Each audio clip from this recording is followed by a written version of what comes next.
আশা করি সবাই ভালো আছেন।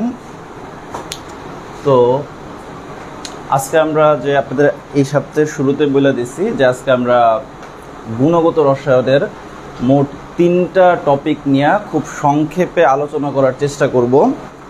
আর যেই 3টা টপিক নিয়ে আমরা আলোচনা করব, বিগত বছরগুলোতে অলরেডি এই 3টা টপিক থেকে প্রশ্ন আসছে। পরমাণুর মডেল থেকেও আপনার ঢাবির ইউনিটে অলরেডি কোশ্চেন আসছে। তারপর হচ্ছে কোয়ান্টাম সংখ্যা থেকে 2023-এ আপনার ঢাবির ইউনিটে কোশ্চেন আসছে, এবং ইউভি রশ্মি এবং আইআর রশ্মির ব্যবহার। সো সিকিউর জন্য বা বোর্ড পরীক্ষার জন্য এই টপিকগুলো অনেক ডিটেলসে পড়তে হলেও আমরা অ্যাডমিশনের জন্য বেসিক যে কনসেপ্টগুলো যদি ক্লিয়ার রাখি, তাহলে অ্যাডমিশনের ক্ষেত্রে যে কোশ্চেনগুলো আসে সেগুলো আমরা খুব সহজেই আনসার করতে পারবো আশা করি। আচ্ছা, আসেন আমরা কথা না বাড়ায় শুরু করে দেই। আর আমার একটা রিকোয়েস্ট থাকবে যে আজকে এটা হচ্ছে আমাদের 2 নম্বর ক্লাস। তো যারা আজকের ক্লাসটা করতেছেন চেষ্টা করবেন এর আগে আমাদের যে লাইভ ক্লাসটা হয়েছিল ওই লাইভ ক্লাসে আমরা ঢাবির এই ইউনিটের যে বেসিক কিছু ইনফরমেশন, যে আপনি যদি ঢাবির এই ইউনিট নিয়ে প্রিপারেশন নিতে চান বা আপনি এই ইউনিটে পরীক্ষা দিতে চান, আপনার কিছু বেসিক ইনফরমেশন লাগবে বা প্রিপারেশনটা সাজানোর জন্য, সেটা নিয়ে আমরা প্রিভিয়াস লাইভ ভিডিওতে আলোচনা করছি। তো আপনাদের গুণগত রসায়নের শুরুতে কিছু পরমাণুর মডেল নিয়ে আপনার আলোচনা করা হয়েছে। তার মধ্যে এই রাদারফোর্ড এবং বোরের পরমাণু মডেলটা একটু ডিটেলসে আপনাকে পড়তে হবে। আর এছাড়া যে অন্যান্য যে মডেলগুলো আছে সেই মডেলগুলো সম্পর্কে আমরা এই ছকের মধ্যে যে ইনফরমেশনগুলো দিছি সেই ইনফরমেশনগুলো মনে রাখলেই এমসিকিউর জন্য যথেষ্ট। আসলে যেই জিনিসটা আমরা খালি চোখে দেখতে পাই সেটা নিয়ে সাধারণত কোনো মতভেদ থাকে না, সেটার গঠন নিয়ে কোনো মতভেদ থাকে না। ফর এক্সাম্পল ধরেন, আপনাকে যদি আমি বলি যে চেয়ার দেখতে কেমন, বা চেয়ারের গঠন কেমন, বা টেবিলের গঠন কেমন, বা ফ্যানের গঠন কেমন, বা মানুষের গঠন কেমন, তো এগুলো যেহেতু আমরা খালি চোখে দেখতেছি এগুলো নিয়ে কোনো মতভেদ নাই। বাট পরমাণু হচ্ছে এমন একটা জিনিস যেটাকে আপনি খালি চোখে দেখতে পাবেন না, যার কারণে এই পরমাণুর ভেতরে কি কি আছে, এটার গঠনটা অ্যাকচুয়ালি কেমন, এটা সম্পর্কে বিভিন্ন পরীক্ষা লব্ধ উপাত্তের উপর ভিত্তি করে বিভিন্ন বিজ্ঞানী বিভিন্ন সময়ে যে কথাগুলো বলছে, বা পরমাণু অ্যাকচুয়ালি কেমন সেটা বুঝাইতে গিয়ে যে কথাগুলো বলছে সেগুলোকে আমরা অ্যাকচুয়ালি পরমাণুর মডেল বলি। তো বর্তমানে আমরা জানি যে পরমাণুর ভেতরে ইলেকট্রন থাকে, প্রোটন থাকে, নিউট্রন থাকে। তবে এই 3টা মৌলিক কণিকা কিন্তু একসাথে আবিষ্কার করা হয় নাই। সর্বপ্রথম বিজ্ঞানী থমসন প্রমাণ করেন যে পরমাণুর ভেতরে ইলেকট্রন আছে, ঋণাত্মক চার্জযুক্ত কি আছে, ইলেকট্রন আছে। এখন এই যে তিনি বুঝতে পারলেন যে পরমাণুর ভেতরে ইলেকট্রন আছে, এখন এই ইলেকট্রনটা আছে কিভাবে সেটা বুঝাইতে গিয়া তিনি একটা মডেল প্রদান করছে। তো আমাদের দেশে কি হয়, আপনার শ্যামাই, পুডিং, এই ডিশগুলোর মধ্যে আমরা কি করি, কিশমিশ বা বাদাম টাইপের জিনিস কি করি, ছড়ায় ছিটায় দিই। তো থমসন ভাবছে যে হয়তো বা এমন হতে পারে, যেহেতু থমসন শিওর ছিল যে পরমাণুর ভেতরে কি আছে, ইলেকট্রন আছে, যার কারণে কখনো যদি পরীক্ষায় বলে যে ইলেকট্রনের আবিষ্কারককে, অবশ্যই আনসার হবে কি, থমসন ইলেকট্রন আবিষ্কার করে। এখন এই ইলেকট্রনটা পরমাণুর ভেতরে আছে কিভাবে সেটা বুঝাইতে গিয়ে থমসন বলছে যে পুডিংয়ের মধ্যে যেমন কিশমিশগুলো ছড়ানো ছিটানো থাকে, ঠিক তেমনি পরমাণুতে ইলেকট্রনগুলা ছড়ানো ছিটানো থাকে। এখন এই কথাটা কিন্তু বা এই কনসেপ্টটা কিন্তু ভুল। আমরা জানি যে পরমাণুতে অ্যাকচুয়ালি ইলেকট্রনগুলা এভাবে থাকে না। বাট থমসনের প্লাম পুডিং মডেলের সবচেয়ে বড় সাফল্য কি, ইলেকট্রনের আবিষ্কার। তাহলে এখানে আমরা যতগুলো মডেল পড়বো প্রত্যেকটা মডেলে ভুল থাকা সত্ত্বেও আমরা এই মডেলগুলো পড়তেছি কারণ প্রত্যেকটা মডেলের একটা বড় অবদান আছে। যেমন থমসনের প্লাম পুডিং মডেলের সবচেয়ে বড় অবদান হচ্ছে এই মডেলের মাধ্যমে আমরা সর্বপ্রথম জানতে পারছি যে পরমাণুর ভেতরে কি রয়েছে, ইলেকট্রন আছে। কিন্তু ইলেকট্রনটা থমসন যেভাবে বলছে সেভাবে হয়তো বা পরমাণুর ভেতরে থাকে না। তো এখান থেকে মাঝে মধ্যে কোশ্চেন দেয়, যদি কখনো বলে যে কিশমিশ পুডিং মডেল কে প্রদান করে, থমসন। ইলেকট্রন কে আবিষ্কার করে, থমসন। কিশমিশ পুডিং মডেল কবে প্রদান করা হয়, 1898 সালে। ওকে,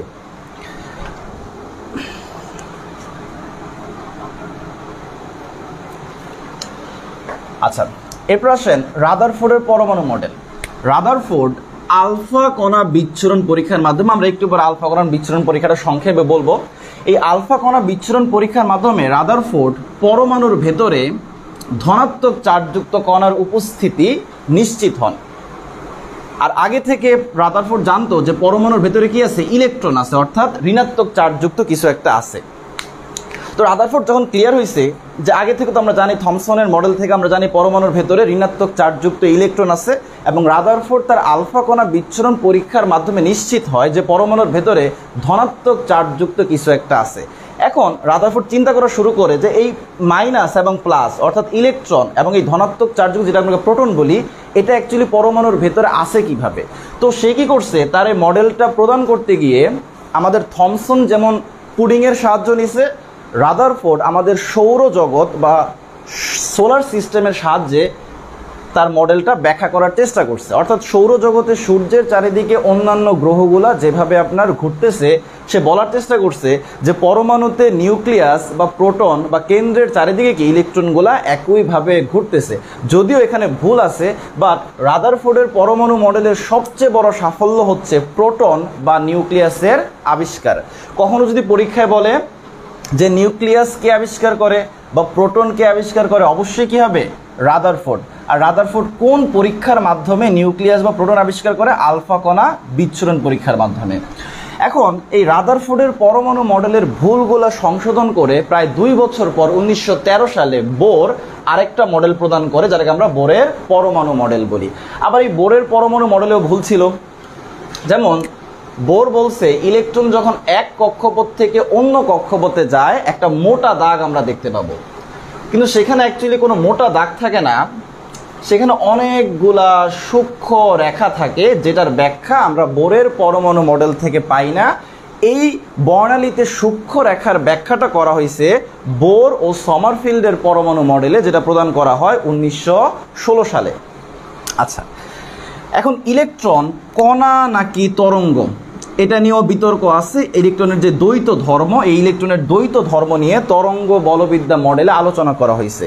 তাহলে যদি কখনো বলা হয় যে তরঙ্গ বলবিদ্যা মডেল কে প্রদান করে, লুইস দ্য ব্রগলি। তো আমরা রাদারফোর্ড এবং বোরের পরমাণু মডেলের সাফল্য এবং স্বীকার্যটা একটু ডিটেলসে দেখব, কারণ ঢাবিতে আপনার রিটেনে একবার কোশ্চেন ছিল যে বোরের পরমাণু মডেলের 2টি সীমাবদ্ধতা লেখো। তো আমরা কিন্তু রাদারফোর্ডের পরমাণু মডেলের স্বীকার্য সীমাবদ্ধতা, বোরের পরমাণু মডেলের স্বীকার্য সীমাবদ্ধতা মোটামুটি সবাই পারি। তো 1 নম্বরের জন্য যখন বোরের পরমাণু মডেলের 2টা সীমাবদ্ধতা লিখতে বলছে, সেখানে কিন্তু আমরা ছোট ছোট করে পয়েন্ট করে লেখার চেষ্টা করব, কারণ সীমাবদ্ধতাগুলো বইতে অনেক বড় বড় পয়েন্ট করে ব্যাখ্যা করা হয়েছে। বাট আমরা যখন রিটেনের জন্য বা 1 নম্বরের জন্য 2টা সীমাবদ্ধতা বা পয়েন্ট লিখবো, চেষ্টা করব ওই বড় পয়েন্টগুলোকে ছোট ছোট করে লেখার চেষ্টা করব, অর্থাৎ মূল কথাটা অল্প কথায় বলে দেওয়ার। আর আরেকটা কথা বলে রাখি, আমাদের পরমাণুর ভেতরে মোট মৌলিক কণিকা কয়টা আছে, 3টা, ইলেকট্রন, প্রোটন, নিউট্রন। সর্বপ্রথম আবিষ্কার হয় ইলেকট্রন, কে আবিষ্কার করে, থমসন। প্রোটন আবিষ্কার হয় ইলেকট্রনের পরে, কে আবিষ্কার করে, রাদারফোর্ড। এবং সবার শেষে আবিষ্কার হচ্ছে নিউট্রন। নিউট্রন আবিষ্কার করেন বিজ্ঞানী চ্যাডউইক 1932 সালে।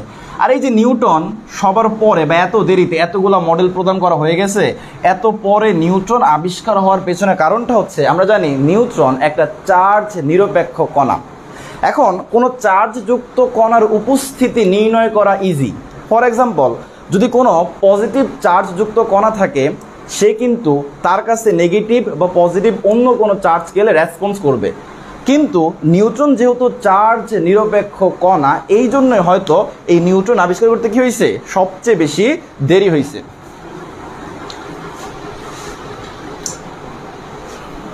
তারপরে এই ছকটা একটু আপনাদের নোট খাতায় তুলে রাখেন, জাস্ট একবার চোখ বুলায় যায়েন। আশা করি এই ছক থেকে যদি কোনো এমসিকিউ বা কোশ্চেন দেয় আপনারা আনসার করতে পারবেন।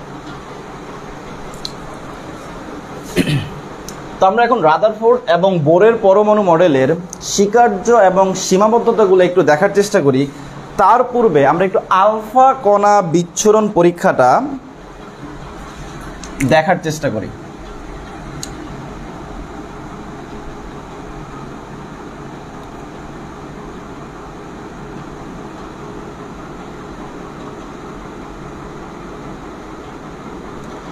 আচ্ছা, আলফা কণা বিচ্ছুরণ পরীক্ষা। প্রথমে আসেন আলফা কণা জিনিসটা কি।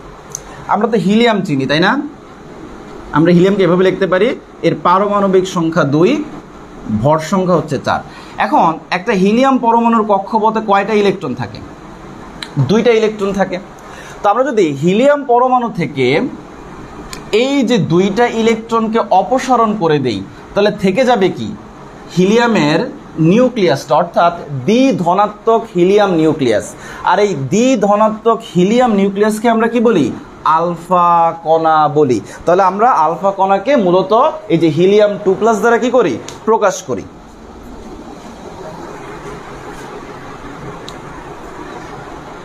তো রাদারফোর্ডের আলফা কণা বিচ্ছুরণ পরীক্ষায় মোট 4টা উপকরণ ব্যবহার করা হয়েছিল। আমরা একটু চিত্রের সাহায্যে উপকরণগুলো দেখার চেষ্টা করি।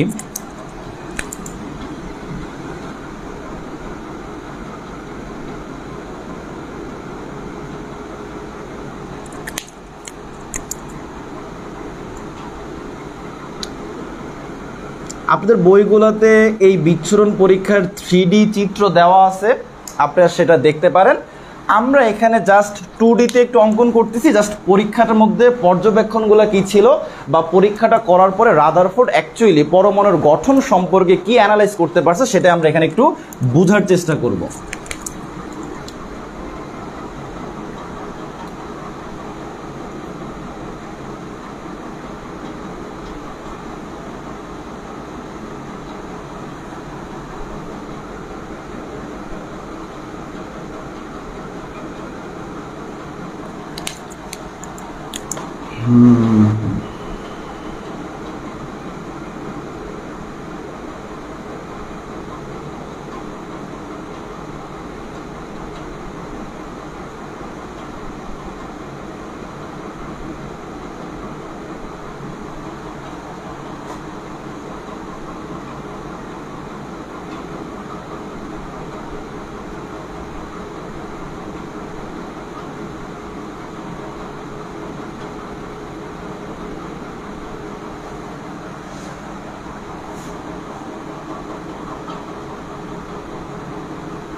এটা কে?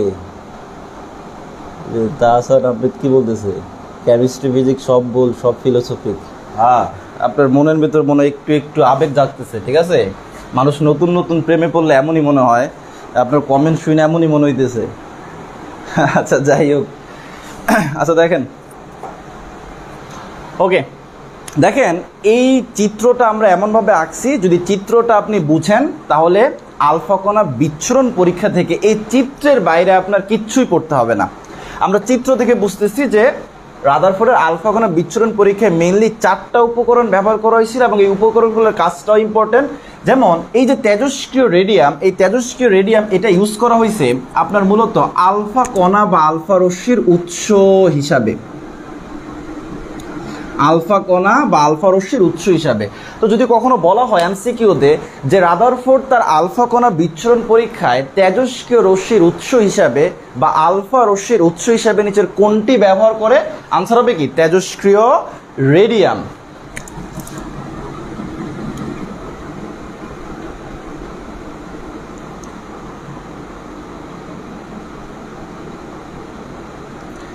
আচ্ছা, আর এখানে যেই জিনিসটার উপর পরীক্ষাটা করা হয় সেটা হচ্ছে স্বর্ণপাত। এই স্বর্ণপাতের পুরুত্বটাও আমরা একটু মনে রাখার চেষ্টা করব, সেটা হচ্ছে 4 × 10⁻³ ন্যানোমিটার।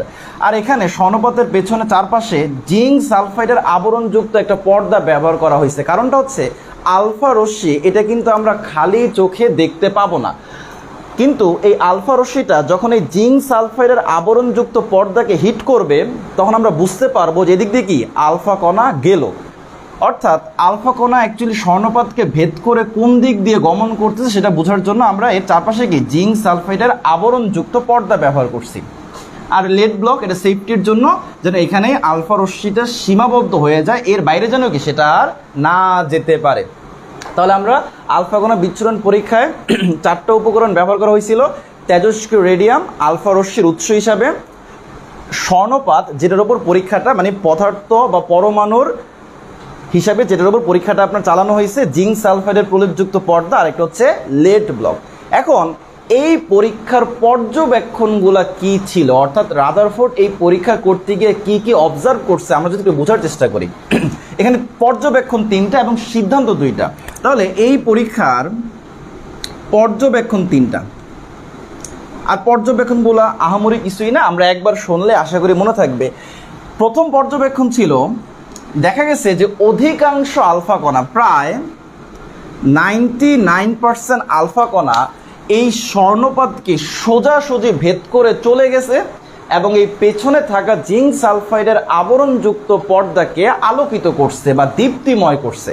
তাহলে আমরা এখান থেকে যখন আলফা কণা বা আলফা রশ্মি ছোড়া শুরু করলাম, অধিকাংশ আলফা কণা এই স্বর্ণপাতকে সোজাসুজি ভেদ করে চলে গেছে এবং পেছনে থাকা জিঙ্ক সালফাইডের আবরণযুক্ত পর্দাকে আলোকিত করছে। 2 নম্বর পর্যবেক্ষণ ছিল যে গুটি কয়েক মানে অল্প কিছু আলফা কণা তাদের গতিপথ থেকে বেঁকে গেছে। আর 3 নম্বর পর্যবেক্ষণ ছিল যে অতি নগণ্য সংখ্যক, এবং উল্লেখ করা হয়েছে আপনাদের বইগুলোতে যে 20,000-এর মধ্যে একটি আলফা কণা মূল পথে সোজা বিপরীত দিকে ফিরে আসে। তাহলে এই 3টা পর্যবেক্ষণের উপর ভিত্তি করে আপনার রাদারফোর্ড 2টা সিদ্ধান্ত নেন।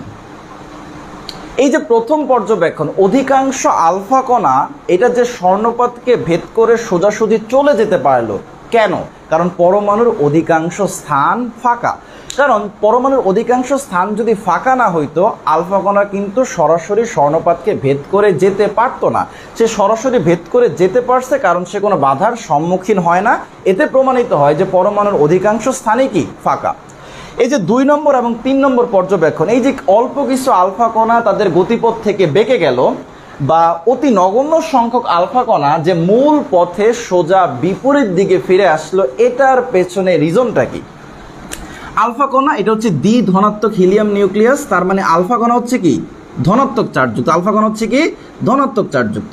এখন পরমাণুর ভেতরে ইলেকট্রন আছে, সেটা থমসন আমাদেরকে বলছে, আমরা জানি। এখন পরমাণুর ভেতরে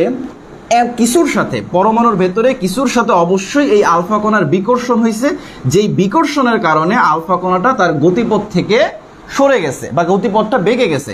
আর যদি ওই কণাটার সাথে আলফা কণার মুখোমুখি সংঘর্ষ হয়, সেক্ষেত্রে আলফা কণা কি সোজা মূল পথে মানে যেদিকে গেছে সেই পথে কি আবার বিপরীত দিকে ফিরে আসতে বাধ্য হয়েছে।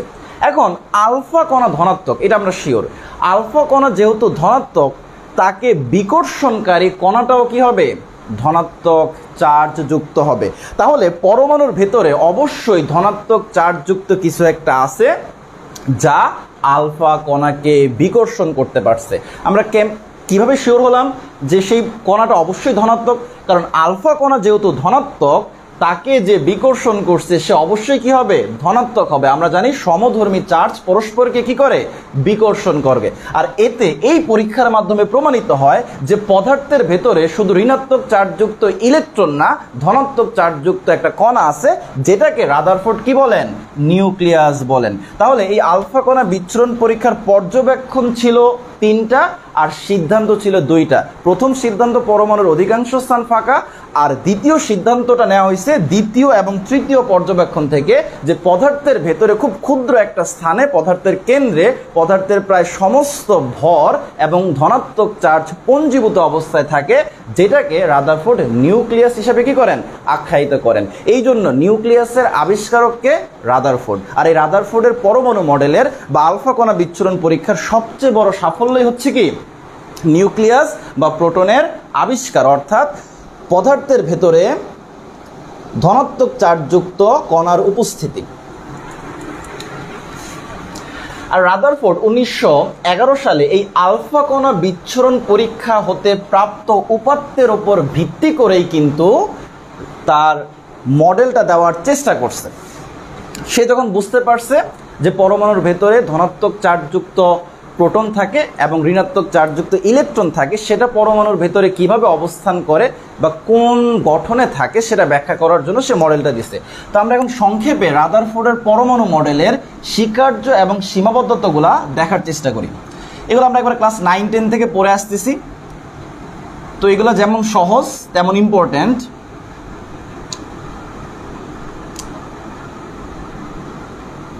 তো আমরা এই রাদারফোর্ডের পরমাণু মডেলের স্বীকার্য এবং সীমাবদ্ধতাগুলো আপনাদের বইতে অনেক বড় বড় পয়েন্ট করে ডিসকাস করা হয়েছে, বাট ডিউ রিটেন আসে মাত্র 10 নম্বরে। এখন ধরেন আপনাকে 1 নম্বরের জন্য বললো যে রাদারফোর্ডের পরমাণু মডেলের 2টা সীমাবদ্ধতা লেখো, বা বোরের পরমাণু মডেলের 2টা স্বীকার্য লেখো বা সীমাবদ্ধতা লেখো। তো আপনি কিন্তু বইয়ে যেভাবে বড় বড় করে পয়েন্টগুলো লেখা হয়েছে, আপনি কিন্তু সেভাবে লিখলে হবে না, আপনি টাইম কভার করতে পারবেন না।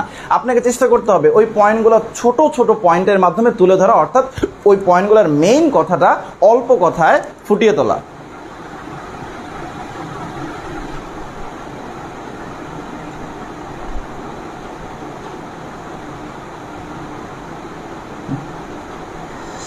আচ্ছা,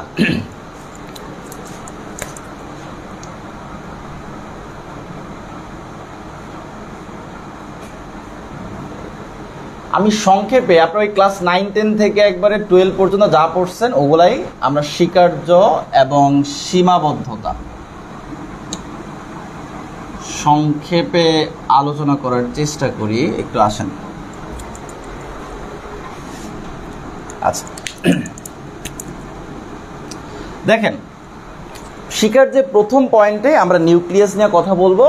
রাদারফোর্ড তার পরমাণুর মডেলে বলছে যে পরমাণুর কেন্দ্রে খুব ক্ষুদ্র একটা স্থানে পরমাণুর প্রায় সমস্ত ধনাত্মক চার্জ এবং ভর পঞ্জীভূত অবস্থায় থাকে, যাকে আমরা কি বলি, নিউক্লিয়াস বলি। তো আমি সংক্ষেপে লিখলাম নিউক্লিয়াস। আচ্ছা, এখন আমরা থমসনের পরমাণু মডেল থেকে জানি যে পরমাণুর ভেতরে ইলেকট্রন থাকে, আর রাদারফোর্ডের পরমাণু মডেল থেকে আমরা বুঝলাম, বা রাদারফোর্ড আলফা কণা বিচ্ছুরণ পরীক্ষার মাধ্যমে বুঝলো যে পরমাণুর ভেতরে কি আছে, মাইনাস আছে। তাহলে পরমাণুর ভেতরে মাইনাসও আছে প্লাসও আছে, কিন্তু সাধারণ অবস্থায় একটা পরমাণু আধান নিরপেক্ষ হয় বা চার্জ নিরপেক্ষ হয়। তাহলে সাধারণ অবস্থায় পরমাণু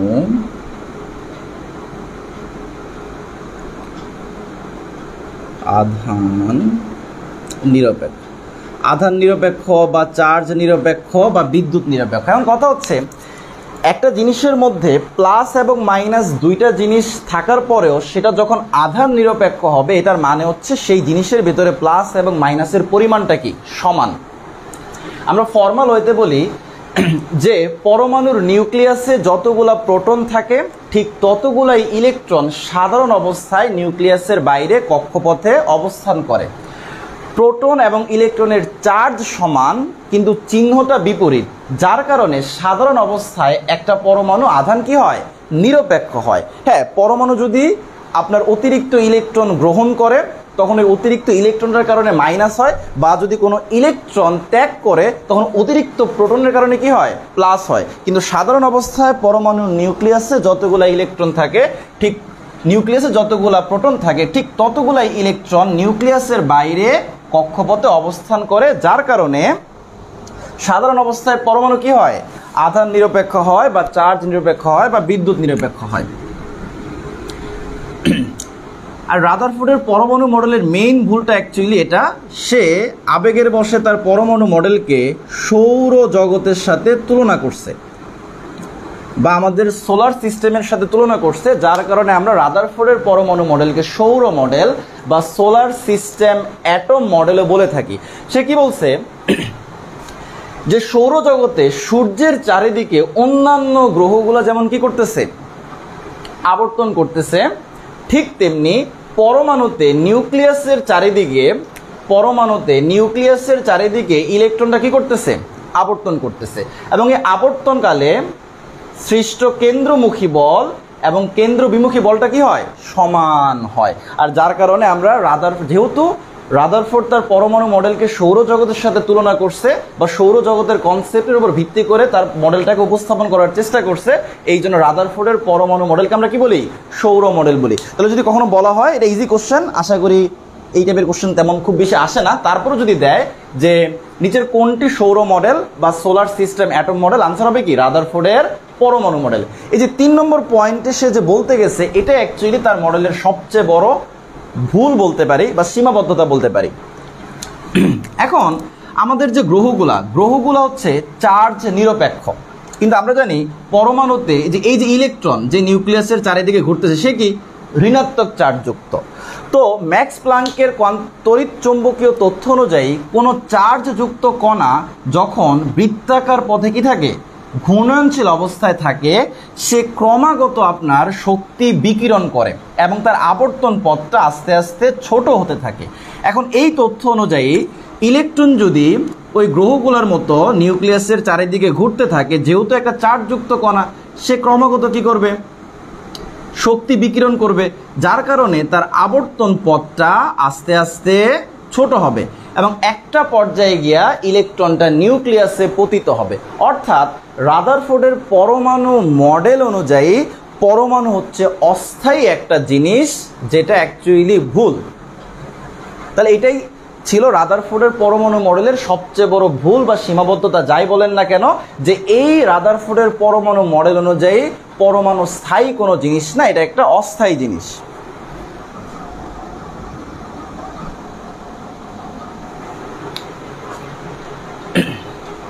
আচ্ছা, আমরা এখন বোরের পরমাণু মডেলের স্বীকার্য এবং সীমাবদ্ধতাগুলো সংক্ষেপে দেখেন। এগুলা ডিটেইলসে পড়ার দরকার নাই, আপনারা যখন বই থেকে নোট করবেন চেষ্টা করবেন পয়েন্টগুলোকে ওই যে নোটপ্যাডে ছোট ছোট পয়েন্ট করে সংক্ষেপে পয়েন্ট করে লিখতে, তাহলে আপনার জন্য পড়তে ইজি হবে। আদারওয়াইজ দেখবেন যে আপনার বইগুলোতে এই মডেল নিয়ে মানে পৃষ্ঠার পর পৃষ্ঠা লেখা হয়েছে, এত পড়া আপনি রিডিং করেও কুলাবেন না। তো একবার যখন প্রথমবার পড়বেন, ওই পয়েন্টগুলোকে ছোট ছোট পয়েন্টের মাধ্যমে খাতার মধ্যে নোট ডাউন করার চেষ্টা করবেন। এতে কী হবে, সেকেন্ড টাইম আপনার জন্য সেগুলো রিভাইজ করা কী হয়ে যাবে, ইজি হয়ে যাবে।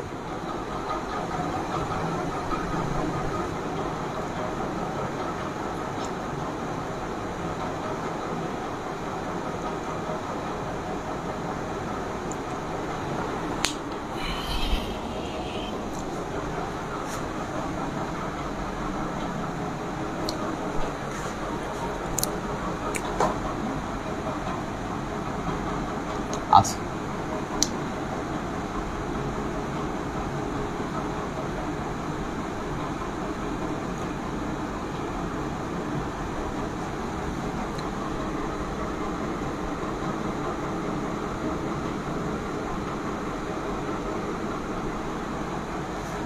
দেখেন বোরের পরমাণু মডেলটাকে আমরা 3টা স্বীকার্য বা 3টা মতবাদের উপর ভিত্তি করে আলোচনা করতে পারি। প্রথমটা হচ্ছে শক্তিস্তর বিষয়ক মতবাদ। আপনি যদি এই মতবাদগুলার নামগুলো একটু খেয়াল করেন, ওই নামের মধ্যেই ওখানে আপনার বলা হয়েছে কি সেটা বুঝতে পারবেন। শক্তিস্তর বিষয়ক মতবাদ। আচ্ছা, শক্তিস্তর বিষয় মানে সংক্ষেপে লিখলাম। অর্থাৎ রাদারফোর্ড বলছে যে নিউক্লিয়াসের চারিদিকে ইলেকট্রনগুলা ঘুরে, বাট কক্ষপথের কথা বলে নাই। কিন্তু বোর বলছে যে ইলেকট্রন নিউক্লিয়াসের চারিদিকে কতগুলো অনুমোদিত নির্দিষ্ট বৃত্তাকার কক্ষপথে কি করে, আবর্তন করে। আর এই কক্ষপথগুলোকে আমরা বলি স্থির কক্ষপথ বা প্রধান শক্তিস্তর বা অরবিট, যেগুলোকে আমরা 1 2 3 ইত্যাদি পূর্ণ সংখ্যা দ্বারা প্রকাশ করি, অথবা KLM এভাবে অ্যালফাবেট দিয়েও কি করতে পারি, প্রকাশ করতে পারি। তার মানে কক্ষপথ সম্পর্কে কে ধারণা দেয়? বোর। বা কক্ষপথ সম্পর্কে কোন মডেল থেকে ধারণা পাওয়া যায়? সেটা হচ্ছে বোরের পরমাণু মডেল। তাহলে প্রথম মতবাদটা হচ্ছে শক্তিস্তর বিষয়ক মতবাদ, যেখানে কক্ষপথ সম্পর্কে বলা হয়েছে। দ্বিতীয় মতবাদটা হচ্ছে কৌণিক ভরবেগ বিষয়ক মতবাদ।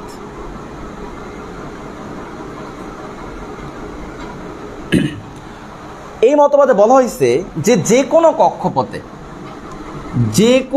কক্ষপথে ঘূর্ণনশীল একটি ইলেকট্রনের কৌণিক ভরবেগ mvr, এটা হবে nh ডিভাইডেড বাই 2π এর সমান। এখানে এই যে mvr, এটা অ্যাকচুয়ালি কৌণিক ভরবেগকে বুঝাইতেছে। n হচ্ছে কক্ষপথ, ইলেকট্রনটা যদি প্রথম কক্ষপথে থাকে n এর মান আমরা 1 বসাবো, দ্বিতীয়তে থাকলে 2, তৃতীয়তে থাকলে হচ্ছে কি 3।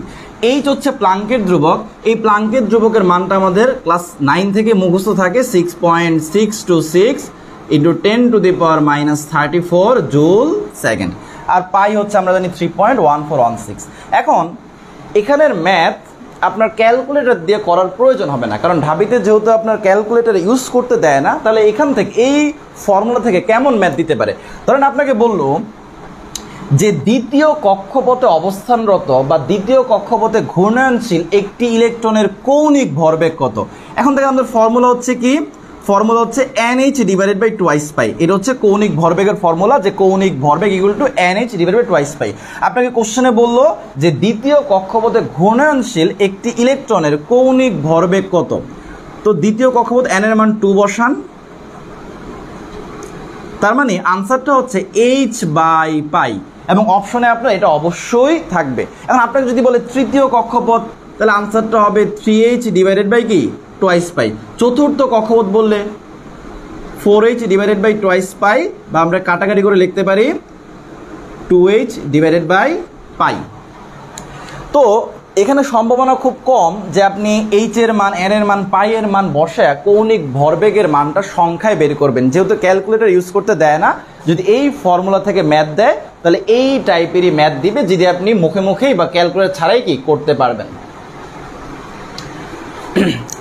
ওকে, আমাদের 3 নম্বর মতবাদটা হচ্ছে শক্তির শোষণ বা বিকিরণ বিষয়ক মতবাদ।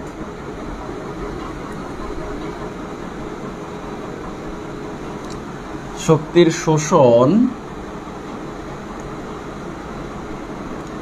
বা বিকিরণ বিষয়ক মতবাদ।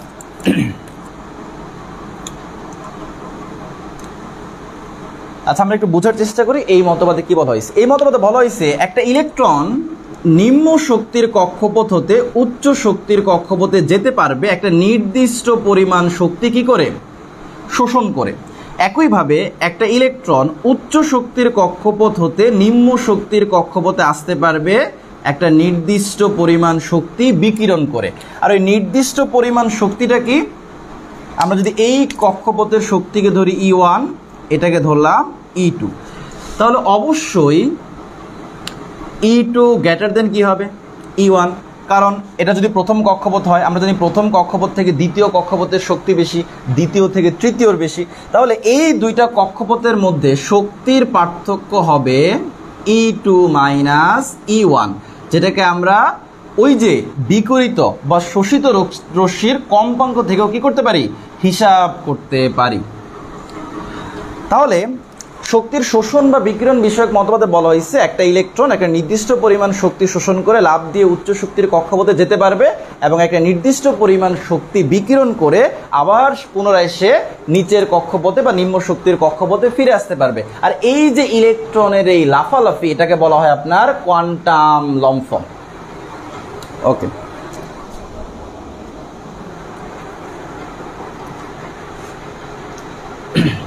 আচ্ছা, আমরা একটু সীমাবদ্ধতাগুলা বলার চেষ্টা করি। আর বোরের পরমাণু মডেলের সীমাবদ্ধতাগুলো একটু গুরুত্ব দিয়ে পড়বেন, কারণ অলরেডি এই সীমাবদ্ধতা থেকে আপনার ঢাবির রিটেনে কোশ্চেন আসছে।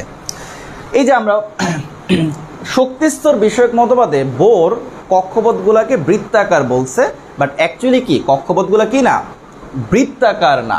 আবার একের অধিক ইলেকট্রন যদি পরমাণুতে থাকে সেগুলো কক্ষপথে কিভাবে অবস্থান করে সেই সম্পর্কেও ডিটেলসে কি এই মডেলে তেমন কিছু বলা হয় না।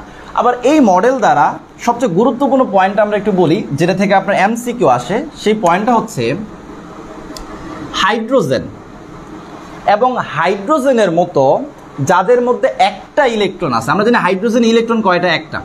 আমরা যদি হিলিয়াম প্লাস লিখি, হিলিয়ামে ইলেকট্রন দুইটা, বাট হিলিয়াম প্লাস ইলেকট্রন কয়টা? একটা।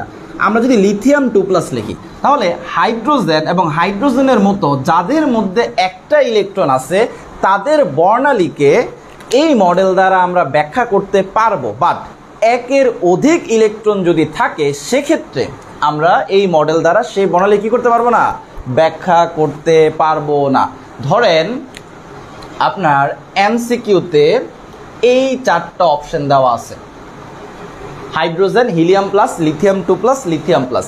আপনাকে কোশ্চেন করলো যে নিচের কোনটির বর্ণালী বোরের পরমাণু মডেল দ্বারা ব্যাখ্যা করা যাবে না, তাহলে আনসার কি হবে? Lithium plus. কারণ কি? কারণ লিথিয়াম প্লাসে কয়টা ইলেকট্রন? 2টা।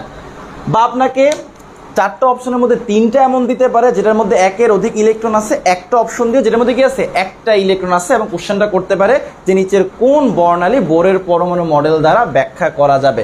আমরা একটা জিনিস মাথায় রাখবো, যদি ইলেকট্রন একটা থাকে সেক্ষেত্রে সৃষ্ট বর্ণালী এই মডেল দ্বারা ব্যাখ্যা করা যায়, বাট একের অধিক ইলেকট্রন হলে তখন আর সেই বর্ণালী এই মডেল দ্বারা ব্যাখ্যা করা যায় না। এখানে ইলেকট্রন একটা, এটা ব্যাখ্যা করা যাবে। এখানে ইলেকট্রন একটা ব্যাখ্যা করা যাবে। এটা ইলেকট্রন একটা ব্যাখ্যা করা যাবে। এটা ব্যাখ্যা করা যাবে না, কারণ কি? এখানে একের অধিক ইলেকট্রন রয়েছে। আবার বোর পরমাণু মডেলে বর্ণালীর মধ্যে যে সূক্ষ্ম রেখাগুলা পাওয়া যায় সেগুলো সম্পর্কে এই মডেলে কি কোনো ব্যাখ্যা পাওয়া যায় না।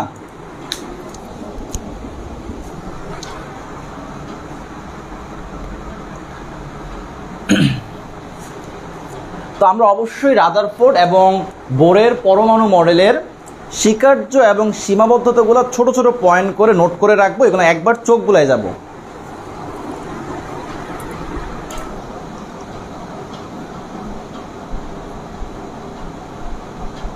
আচ্ছা, আপনারা অনেকে কমেন্ট করতেছেন, আসলে হয় কি মোবাইল তো ওই সাইডে থাকে, তো আমি গিয়ে কমেন্ট করতে পারি না। ইনশাল্লাহ লাইভ ক্লাস শেষ হোক, আপনাদের কমেন্ট ইনশাল্লাহ দেখবো না। আচ্ছা, আসেন আমরা কোয়ান্টাম সংখ্যা নিয়ে একটু কথা বলি। আমাদের পরমাণু মডেল নিয়ে আমরা কথা বললাম। আর আপনি একটা কাজ করবেন, যারা আপনার এই বছর সামনে অ্যাডমিশন দিবেন তারা একটা ছোট্ট নোট খাতা করে ফেলবেন, প্যাড টাইপের একটা খাতা কেমিস্ট্রির জন্য করবেন। এই যে দেখেন, আপনার এই যেই ইনফরমেশনগুলো আমরা ক্লাসে বলতেছি, বা আপনি অ্যাডমিশনের জন্য কেমিস্ট্রি বলেন বা অন্যান্য সাবজেক্টে বলেন, যেই ইনফরমেশনগুলো আপনি পড়বেন এগুলো কিন্তু অলরেডি আপনি পড়ে আসছেন। অ্যাকচুয়ালি অ্যাডমিশনের জন্য নতুন বলতে গেলে কিছুই পড়া হয় না। আপনি বোর্ডের জন্য যা যা পড়ছেন না সেগুলোকে আপনাকে আরেকটু গুছিয়ে, আরেকটু ব্রিফলি সুন্দর করে আপনাকে প্রিপারেশন নিয়ে গোছায়া এক্সাম হলে যাইতে হয়। তার মানে এখানে নতুন কিছুই নাই, বোর্ডের জন্য যাই পড়ছেন সেগুলোকে আপনি প্রিসাইজলি ব্রিফলি কি করবেন, পড়ে ভালো করে প্রিপারেশন নিয়ে যাবেন। সো ভয় পাওয়ার কিছুই নাই। আচ্ছা আসেন, কোয়ান্টাম সংখ্যা।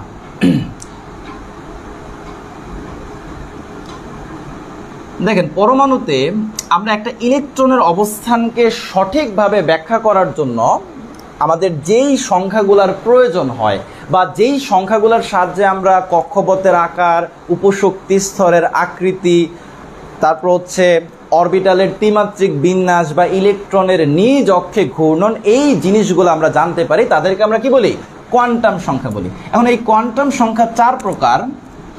আপনাদের বইগুলোতে কোয়ান্টাম সংখ্যা সম্পর্কে অনেক ডিটেলস ইনফরমেশন থাকলেও প্রত্যেকটা কোয়ান্টাম সংখ্যা থেকে আপনি জাস্ট 3টা জিনিস মাথায় রাখবেন। তো আমরা একটা একটা করে প্রত্যেকটা কোয়ান্টাম সংখ্যা দেখার চেষ্টা করি। প্রথমে আসেন প্রধান কোয়ান্টাম সংখ্যা। তো এখান থেকে আমরা জাস্ট 3টা জিনিস একটু মনে রাখার চেষ্টা করব বা বোঝার চেষ্টা করব। এতে আপনাদের পরীক্ষায় যে কোনো এমসিকিউ আসুক না কেন, এই কোয়ান্টাম সংখ্যা রিলেটেড আপনি যদি এই 3টা জিনিস খেয়াল থাকে বা এই 3টা জিনিস বুঝে রাখেন, তাহলে কোয়ান্টাম সংখ্যা রিলেটেড যে কোনো কোশ্চেন আনসার করতে পারবেন। আচ্ছা, এটাকে আমরা প্রকাশ করি ছোট হাতের n দিয়ে। ফর্মুলাটা হচ্ছে 1 2 3 ইত্যাদি পূর্ণ সংখ্যা। এখন এই প্রধান কোয়ান্টাম সংখ্যার মানগুলো অ্যাকচুয়ালি কি বোঝায় দেখেন। আমরা যদি বলি n = 1 তার মানে এটা প্রথম কক্ষপথ। আমরা যদি বলি যে n = 2 এটা দ্বিতীয় কক্ষপথ। আমরা ধরেন বললাম যে কোনো একটা ইলেকট্রনের জন্য প্রধান কোয়ান্টাম সংখ্যা n এর মান হচ্ছে 4। এটা বুঝাইতেছে ওই ইলেকট্রনটা এখন চতুর্থ কক্ষপথে অবস্থান করে। তার মানে প্রধান কোয়ান্টাম সংখ্যা কি বোঝায়, কি নির্দেশ করে, কক্ষপথ। আরো ডিপলি চিন্তা করেন, n = 1 প্রথম কক্ষপথ আকার ছোট, n = 2 দ্বিতীয় কক্ষপথ আকারটা প্রথম কক্ষপথ থেকে বড়, n = 3 তৃতীয় কক্ষপথ আকারটা প্রথম এবং দ্বিতীয় কক্ষপথ থেকেও বড়। তার মানে প্রধান কোয়ান্টাম সংখ্যা দ্বারা আমরা শুধু কক্ষপথ না, কক্ষপথের আকার সম্পর্কেও জানতেছি। তাহলে প্রধান কোয়ান্টাম সংখ্যা কি নির্দেশ করে, কক্ষপথের আকার। তাহলে যদি কখনো এমসিকিউতে বোঝায় বা বলে যে প্রধান কোয়ান্টাম সংখ্যা কি বোঝায় বা কি নির্দেশ করে বা প্রধান কোয়ান্টাম সংখ্যা থেকে আমরা কি বুঝতে পারি, আনসার কি হবে, কক্ষপথের আকার।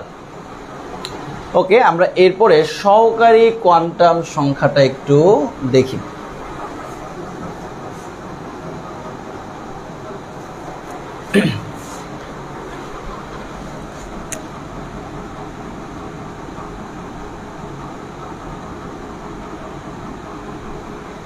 এটাকে আমরা প্রকাশ করি ছোট হাতের l দিয়ে। l এর ফর্মুলাটা হচ্ছে 0 হতে n-1। আচ্ছা, এখন তার মানে এই সূত্র থেকে আমরা একটা জিনিস ক্লিয়ার হই যে প্রধান কোয়ান্টাম সংখ্যার মান যদি আমাদের জানা থাকে, আমরা প্রধান কোয়ান্টাম সংখ্যার মান থেকে কি সহকারী কোয়ান্টাম সংখ্যার মানটা কি নির্ণয় করতে পারবো। তাহলে n এর মান যদি 1 হয় সেক্ষেত্রে l হবে 0 হতে 1-1 মানে 0 হতে 0 মানে 0। n এর মান যদি আপনার 2 হয় l এর মান হবে 0 হতে 2-1 0 হতে 1 তার মানে কি 0-1।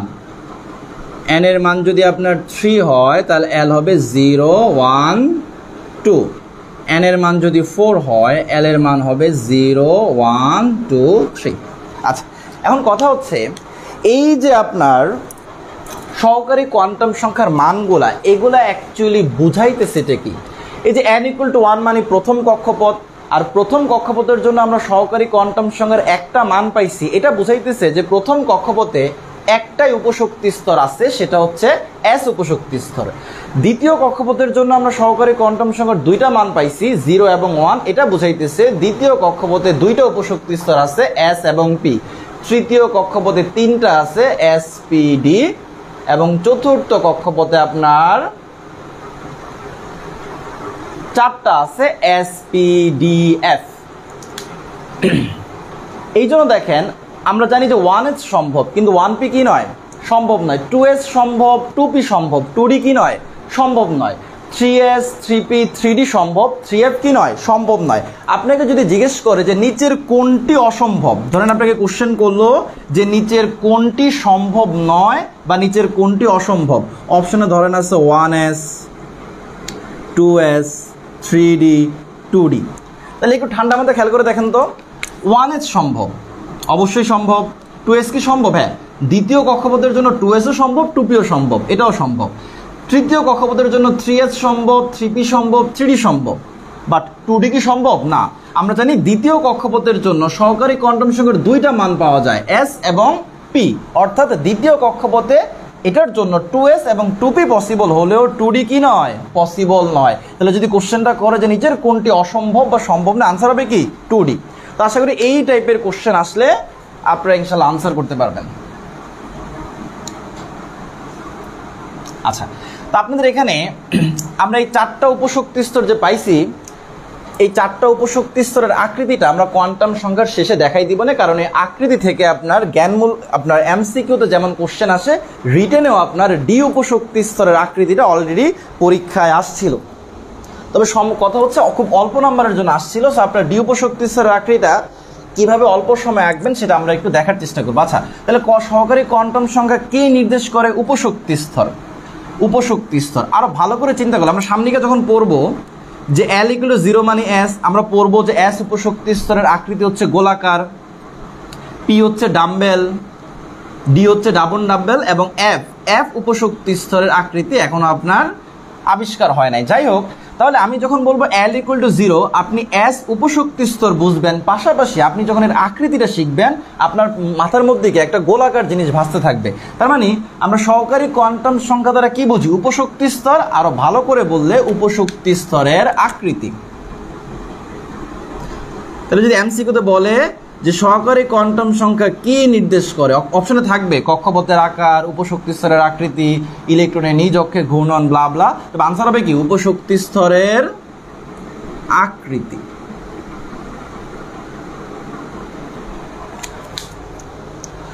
আমরা পরবর্তী কোয়ান্টাম সংখ্যাটা দেখি।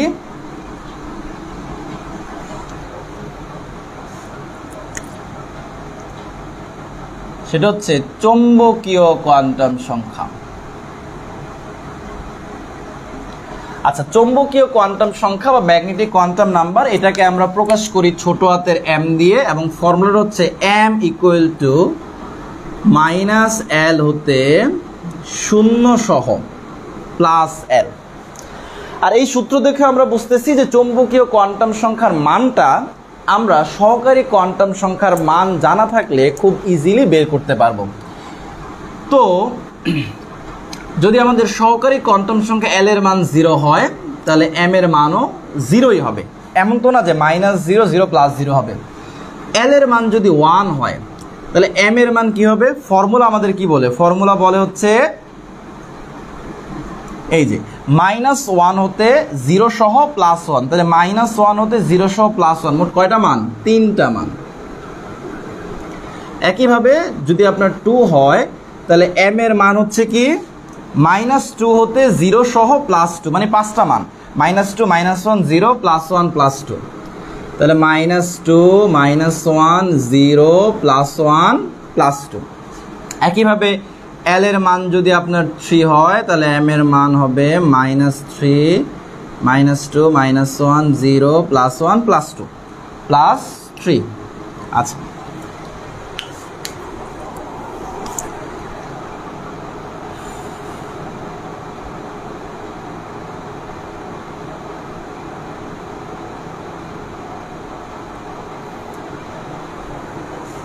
আচ্ছা, এখন কথা হচ্ছে এই চৌম্বকীয় কোয়ান্টাম সংখ্যার মানগুলো থেকে আমরা অ্যাকচুয়ালি বুঝতেছিটা কি? দেখেন, L ইকুয়াল টু 0 মানে হচ্ছে আমরা বুঝতেছি এস উপশক্তি স্তর, এবং এই উপশক্তি স্তরের জন্য আমরা চৌম্বকীয় কোয়ান্টাম সংখ্যার একটা মান পাইছি। এতে বোঝা যাইতেছে যে আপনার এই উপশক্তি স্তরের অন্তর্ভুক্ত অরবিটাল কয়টা? একটা। আবার L ইকুয়াল টু 1 মানে পি উপশক্তি স্তর, এর জন্য আমরা এম এর 3টা মান পাইতেছি। এতে বোঝা যাইতেছে যে পি উপশক্তি স্তরের মধ্যে অরবিটাল কয়টা আছে? 3টা, সেগুলো হচ্ছে px, py, pz।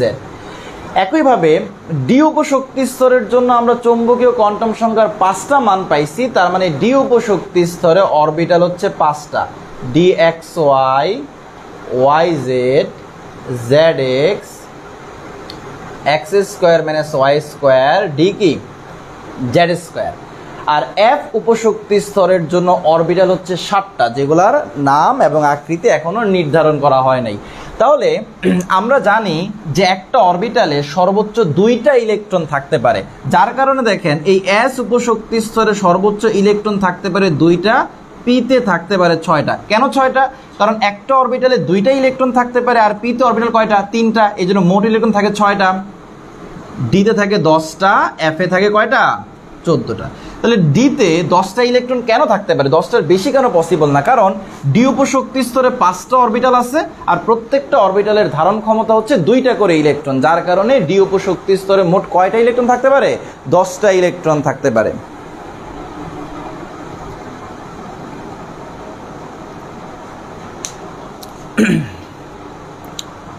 আর আমরা কিছু মাথায় রাখবো যে আমরা এই যে ম্যাগনেটিক বা চৌম্বকীয় কোয়ান্টাম সংখ্যা, এর সাহায্যেই মূলত কি করি? অরবিটাল সংখ্যা নির্ণয় করি। আর একবার যখন আমরা অরবিটাল সংখ্যা পেয়ে যাই, আমরা জানি একটি অরবিটালে 2টা করে ইলেকট্রন থাকে, যার ফলে আমরা এই ম্যাগনেটিক কোয়ান্টাম সংখ্যার মান বের করতে পারলে আমরা অরবিটাল সংখ্যা নির্ণয় করতে পারবো। আবার অরবিটাল সংখ্যাকে দ্বিগুণ করলে আমরা কি ইলেকট্রন সংখ্যাও কি করতে পারবো? নির্ণয় করতে পারবো। আচ্ছা, এখানে নির্দেশটা বলে দিই, চৌম্বকীয় কোয়ান্টাম সংখ্যা কি নির্দেশ করে? অরবিটাল, আর ভালোভাবে বললে অরবিটালের ত্রিমাত্রিক বিন্যাস। কারণ আমি যখন বলবো পি এক্স, প্রথমত আপনি বুঝবেন যে এটা পি উপশক্তি স্তরের একটা অরবিটাল, আবার এক্স দেখে আপনি বুঝবেন এই অরবিটালটা এক্স অক্ষ বরাবর বিন্যস্ত আছে। তার মানে চৌম্বকীয় কোয়ান্টাম সংখ্যা কি নির্দেশ করে? অরবিটালের ত্রিমাত্রিক বিন্যাস।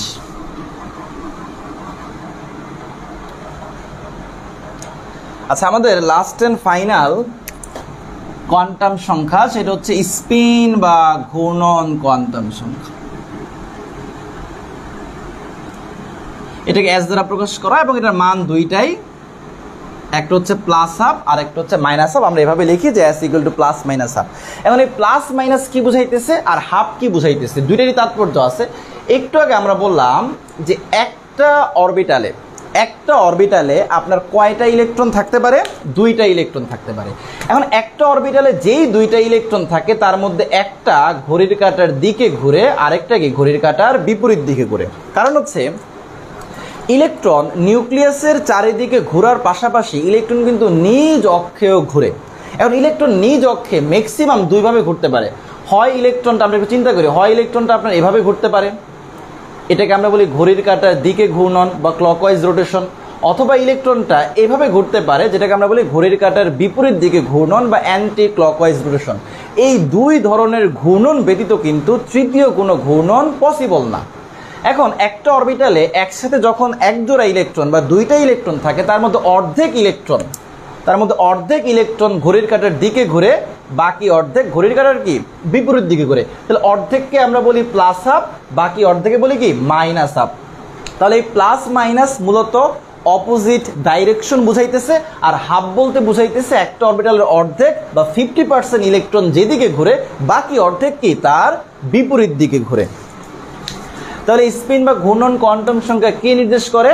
ইলেকট্রনের নিজ অক্ষে ঘূর্ণন। অর্থাৎ কোনো একটা ইলেকট্রনের জন্য যদি স্পিন কোয়ান্টাম সংখ্যার মান প্লাস হাফ হয়, আমরা বুঝবো ইলেকট্রনটা ঘড়ির কাঁটার দিকে ঘুরতেছে, আর মাইনাস হাফ হলে কি সেটা ঘড়ির কাঁটার বিপরীত দিকে ঘুরতেছে।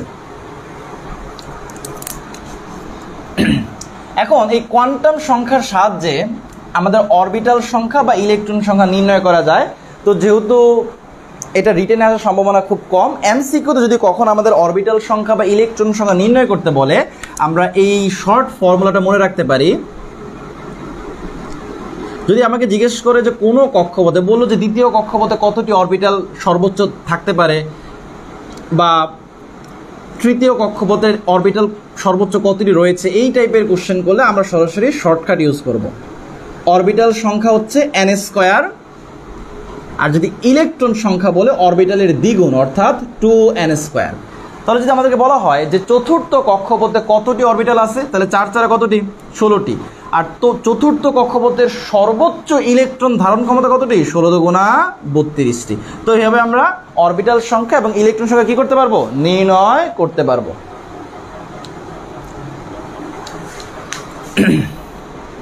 আচ্ছা, তো আমরা একটু উপশক্তি স্তরের আকৃতিগুলো একটু বইলা দেই। দেখেন, যেহেতু এখনো এফ উপশক্তি স্তরের আকৃতি আবিষ্কার হয় নাই, আমাদের তিনটা পড়তে হবে। একটা হচ্ছে এস পি আর একটা হচ্ছে ডি। ডিটা আমরা একটু আলাদা করে দেখাবো। এস উপশক্তি স্তরের আকৃতি হচ্ছে গোলাকার, বা এই গোলাকার শব্দের আরেকটা সমার্থক শব্দ হচ্ছে বর্তুলাকার। আচ্ছা, এখানে আমরা যে ভুলটা করি, যদি আপনার এমসিকিউতে বলে যে এস উপশক্তি স্তরের আকৃতি কিরূপ, তাহলে আকৃতি কেমন? গোলাকার বা বর্তুলাকার, বৃত্তাকার কিন্তু না। এই যে গোলাকার শেপ এবং বৃত্তাকার শেপ কিন্তু সেম না। আমাদের সাইকেলের টায়ার, বাইকের টায়ার, মেয়েদের হাতের চুড়ি, এই শেপগুলো হচ্ছে বৃত্তাকার shape. But football, tennis ball, এই শেপগুলো কেমন? গোলাকার। আর আমাদের এস অরবিটাল বা এস উপশক্তি স্তর দেখতে ওই ফুটবলের মতো, টেনিস বলের মতো, সাইকেলের টায়ারের মতো না, বাইকের টায়ারের মতো না। কিন্তু মজার বিষয় হচ্ছে, যদি আপনাকে কখনো পরীক্ষায় বলে যে এস উপশক্তি স্তরের বা এস অরবিটালের আকৃতি কেমন, অপশন কতেই বা অপশন এতেই থাকবে বৃত্তাকার। আর আমরা অনেকেই খেয়াল না করে কি বৃত্তাকার আনসার করে দিব। তাহলে মাথায় রাখবেন, এস উপশক্তি স্তরের আকৃতি হচ্ছে গোলাকার বা বর্তুলাকার, বৃত্তাকার না। পি উপশক্তি স্তরের আকৃতি হচ্ছে ডাম্বেল আকৃতির। পি উপশক্তি স্তরের আকৃতি হচ্ছে ডাম্বেল আকৃতি। আমরা যদি এস একটা একে দেখাই, ধরেন 1s হচ্ছে এটা, 2s আর একটু বড় হবে, 3s আরও বড় হবে, অর্থাৎ এদের আকারটা বড় হবে কিন্তু শেপ বা আকৃতি কি থাকবে, সেম থাকবে। তো আমরা যদি px আঁকি, এটাও ডাম্বেল শেপ, x অক্ষ বরাবর আছে। যদি py আঁকি, এটাও ডাম্বেল শেপ, জাস্ট y অক্ষ বরাবর আছে। যদি pz আঁকি, এটাও ডাম্বেল শেপ কি z অক্ষ বরাবর আছে। তো আপনাদের s এবং p এর আকৃতিগুলো একে প্র্যাকটিস করার দরকার নাই, আমরা d এর আকৃতিগুলো একটু একে প্র্যাকটিস করব, কারণ এই d এর আকৃতিটা অলরেডি রিটেনে একবার আসছে। তো d এর আকৃতি, d উপশক্তি স্তরের আকৃতি হচ্ছে ডাবল ডাম্বেল আকৃতি। আমি একটু নিচে লিখি, হ্যাঁ, d উপশক্তি স্তর।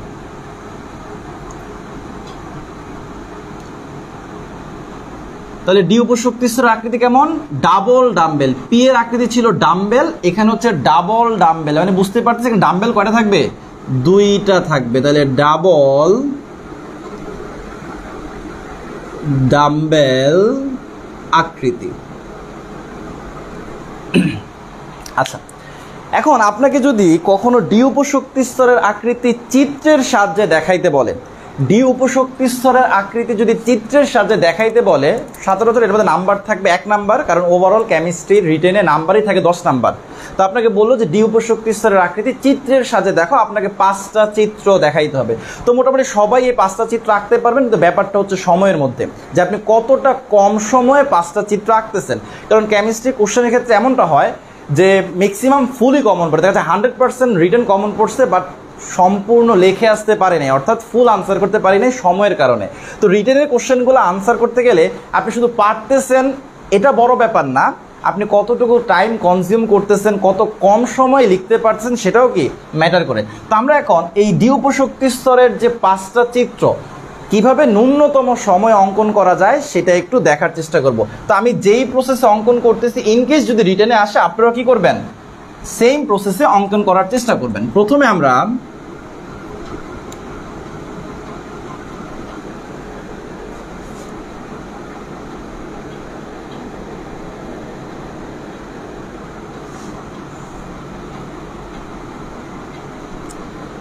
আচ্ছা, এটা হচ্ছে আমাদের প্রথম স্টেপ। আমরা লাস্টের মধ্যে একটা অক্ষর নিয়েছি, যেহেতু ডি জেড স্কোয়ার একটাই আছে, এটা হচ্ছে আমাদের প্রথম স্টেপ। দ্বিতীয় স্টেপ হচ্ছে এগুলাকে নাম দেওয়া, D X Y Z X, sorry D X Y Y Z Z X X square minus Y square, D হচ্ছে কি জেড স্কোয়ার। আমাদের তৃতীয় স্টেপ হচ্ছে এই নামগুলো দেখে দেখে অক্ষের নাম দেওয়া। এখানে এক্স ওয়াই, এই দুইটার মধ্যে আপনার যেটাকে ইচ্ছা হয় সেটাকে এক্স দেন, অন্যটাকে ওয়াই দেন। এই দুইটার মধ্যে যে কোনো একটাকে ওয়াই দেন, আরেকটাকে জেড দেন, যে কোনো একটাকে এক্স দেন, আরেকটাকে জেড দেন, যে কোনো একটাকে এক্স দেন, আরেকটাকে ওয়াই, আচ্ছা এটা জেড। এটা হচ্ছে আমাদের তৃতীয় স্টেপ। এখন ফাইনাল স্টেপটা একটু ঠান্ডা মাথায় খেয়াল করেন। এই যে ডাবল ডাম্বেল, আমরা বাচ্চাকালে যে ফুল আঁকছি এভাবে করে দুটো ডাম্বেল আঁকবো। এই যে একটা ডাম্বেল, এই যে আরেকটা ডাম্বেল, এই যে একটা ডাম্বেল, এই যে আরেকটা ডাম্বেল, এই যে একটা ডাম্বেল, এই যে আরেকটা ডাম্বেল। যেগুলো স্কোয়ার সেগুলো অক্ষ বরাবর দিবেন, এই যে এক্স স্কোয়ারের জন্য এটা, আর এই ওয়াই স্কোয়ারের জন্য এটা। আর জেড স্কোয়ারের শেপটা হচ্ছে এমন, আমরা ওই যে শনি গ্রহে বলয় দেখি না, ওই টাইপের একটা ছোট করে এভাবে বলয় দিয়ে দিবেন। তাহলে আমরা যেই স্টেপগুলো ফলো করে বা যেই প্রসেসে 5টা চিত্র অঙ্কন করছি, আপনারা যদি সেম প্রসেসে একটু বাসায় প্র্যাকটিস করেন, দেখবেন যে খুব অল্প সময়ের মধ্যে 1 মিনিটেরও কম সময়ে 30 থেকে 40 সেকেন্ড সময়ে আপনার এই 5টা চিত্র অঙ্কন করা পসিবল। আরেকটা কথা, এখানে পেন্সিল স্কেল কিচ্ছু ইউজ করা দরকার নেই। কেমিস্ট্রির চিত্র আপনি সরাসরি কলম দিয়ে আঁকতে পারবেন, এমনকি কালার পেন ইউজ করা দরকার নেই, সরাসরি কালো কালি দেয়, কারণ এত সময় পাবেনই না যে আপনি নীল কালি ইউজ করবেন। সরাসরি একবার, আমি তো এখানে আপনার কালো মার্কার রেড মার্কার ইউজ করছি। তো আপনাদের রিটেনের জন্য সাজেশন থাকবে, আমরা বোর্ড পরীক্ষায় অনেকেই ওই যে কোনো সংজ্ঞা লিখতে গেলে ওই সংজ্ঞার নামটা নীলকালি দিয়ে লেখি, বা বিভিন্ন জায়গায় সৌন্দর্য বৃদ্ধি করার জন্য নীলকালি ইউজ করি, বাট অ্যাডমিশনের রিটেনে নীলকালি নেওয়ারই দরকার নাই। মানে কালো কালির কয়েকটা ফ্রি কলম নিয়ে যাবেন, ওই একটা কলম দিয়ে লেখা শুরু করে চেষ্টা করবেন যেন ওই কলম দিয়ে লেখা শেষ হয়ে যায়, যেন ওটার মধ্যে পর্যাপ্ত কালি থাকে। কারণ আপনি যদি ওই নীল কালি লাল কালি লাল কালিতে ইউজ করা যায় না, ওই যে নীল অর্থাৎ আপনি যদি কলম চেঞ্জ করার চেষ্টা করেন, যে একবার কলম একবার পেন্সিল, এভাবে যদি বারবার চেঞ্জ করেন, ওখানে আপনার কি হবে, টাইম নষ্ট হবে। তার মানে একটা কলম দিয়ে কি ফুল আনসার করার চেষ্টা করবেন। তাহলে আমরা আকৃতিগুলো ক্লিয়ার হলো যে এস উপশক্তি স্তর হচ্ছে গোলাকার বা বর্তুলাকার, পি হচ্ছে ডাম্বেল আকৃতি, ডি হচ্ছে কি ডাবল ডাম্বেল আকৃতি, এবং ডি এর আকৃতিগুলা কয়েকবার রাফ খাতায় লিখে প্র্যাকটিস করেন।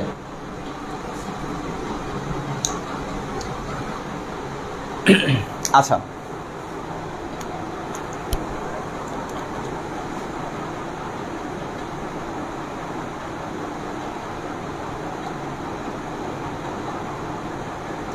আচ্ছা আরেকটা কথা বলে রাখি, দেখেন আপনারা অনেকেই অলরেডি বিভিন্ন জায়গায় মানে পড়া শুরু করে দিয়েছেন, ভর্তি হয়ে গেছেন, পড়া শুরু করে দিয়েছেন। দেখেন একটা জিনিস মাথায় রাখবেন, আপনার কিন্তু নতুন কিছুই পড়া লাগবে না।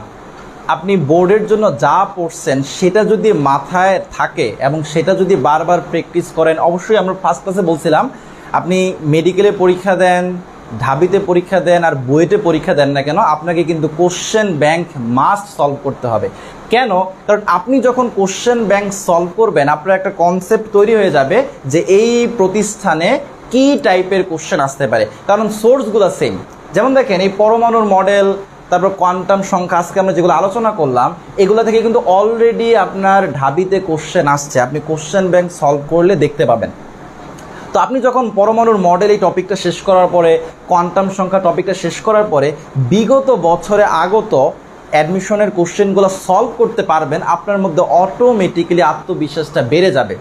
আর একটু দৌড়ঝাঁপ কম করেন, বাসায় একটু অ্যাডমিশনের ক্ষেত্রে একটাই প্রবলেম হয়, আমরা এত বেশি দৌড়ঝাঁপ বা এত বেশি মেন্টালি একটু দেখা যায় স্ট্রেসের মধ্যে থাকি, খুব বেশি প্রেশার নেই। এত প্রেশার নেওয়ার কিছুই নেই, একটু গোছায়া পড়াশোনা করেন আর আল্লাহর উপর ভরসা রাখেন, আশা করি ভালো কিছুই হবে। কারণ আপনার কপালে যেটা আছে, আপনার রিজিকে যেটা আছে, সেটা আপনার কাছ থেকে কেউ কায়রে নিতে পারবে না। তো আপনি চেষ্টা করবেন আপনার প্রচেষ্টার মধ্যে, পরিশ্রমের মধ্যে যেন কোনো ঘাটতি না থাকে।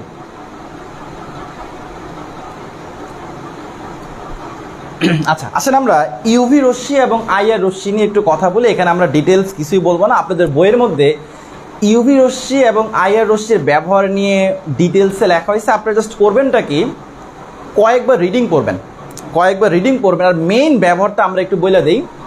ইউভি রশ্মি এটা থেকে অলরেডি যেহেতু আমরা গত ক্লাসে আলোচনা করছি যে ইউভি রশ্মির ব্যবহার থেকে রিটেনে একটা কোশ্চেন আসছে খুব অল্প নাম্বারের জন্য। কোশ্চেনটা ছিল যে জাল টাকা, জাল পাসপোর্ট শনাক্তকরণে ইউভি রশ্মির তাৎপর্যটা কি। আমরা জানি যে ইউভি রশ্মি বা আলট্রাভায়োলেট রশ্মি বা অতি বেগুনি রশ্মি, এই রশ্মিটা জাল টাকা, জাল পাসপোর্ট অর্থাৎ ফেক কারেন্সি, ফেক পাসপোর্ট শনাক্ত করার জন্য ব্যবহার করা হয়। কিভাবে এই ইউভি রশ্মি জাল টাকা বা জাল পাসপোর্ট শনাক্তকরণে ব্যবহার করা হয়? আমাদের যে অরিজিনাল পাসপোর্ট বা অরিজিনাল যে কারেন্সি, সেটার মধ্যে একটা কালি ইউজ করা হয়, বিশেষ একটা কালি, সেটা হচ্ছে আপনার ফসফর কালি বা ইউভি ফ্লোরোসেন্স ইঙ্ক। এখন ওই কালিটার ওপরে যখন ইউভি রশ্মি ফেলা হয়, ওইটা রেসপন্স করে, রিয়েক্ট করে, ওইটা আপনার কি করে, রেসপন্স করে।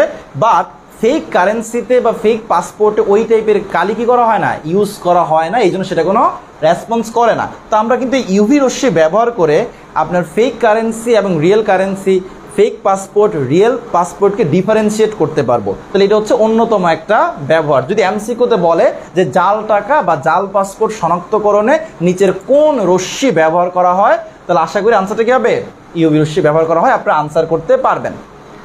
আর আইআর রশ্মি এটা আপনার চিকিৎসা ক্ষেত্রে ব্যবহার করা হয়, এটা নিয়ে অনেক ডিটেলস আলোচনা করা হয়েছে, আর এখান থেকে এমসিকিউ দিতে পারে। তো আপনারা ওইটা একটু বই থেকে বারবার রিডিং করবেন।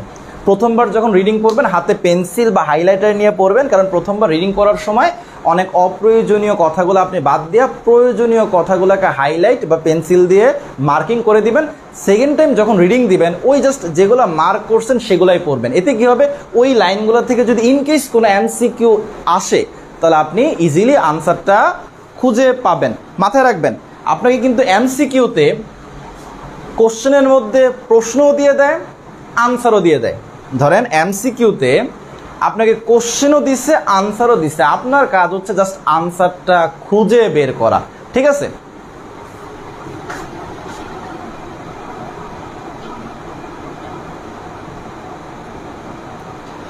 যাই হোক, আজকে আমরা পরমাণুর মডেল, কোয়ান্টাম সংখ্যা এবং এই রশ্মি নিয়ে জাস্ট সংক্ষেপে আলোচনা করার চেষ্টা করতেছি। তো আপনাদের কাজ হচ্ছে আমরা যতটুকু আলোচনা করছি আপনি যদি অতটুকু মাথায় নিয়েও, আপনার এখন কাজ হচ্ছে প্রিভিয়াস ইয়ারের কোশ্চেনগুলো, মানে এই টপিকগুলো থেকে প্রিভিয়াস ইয়ারের যে কোশ্চেনগুলো আসছে সেগুলো সলভ করার চেষ্টা করা, তাহলে আপনার কনসেপ্টটা আরও ক্লিয়ার হয়ে যাবে।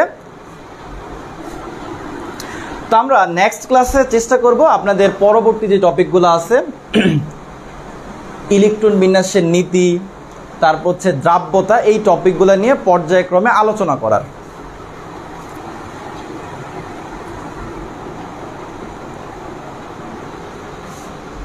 তো যাই হোক, সবাই ভালো থাকেন, সুস্থ থাকেন, আর ঠিকঠাক প্রিপারেশন নেন, আল্লাহর উপর ভরসা রাখেন, আশা করি ভালো কিছুই হবে।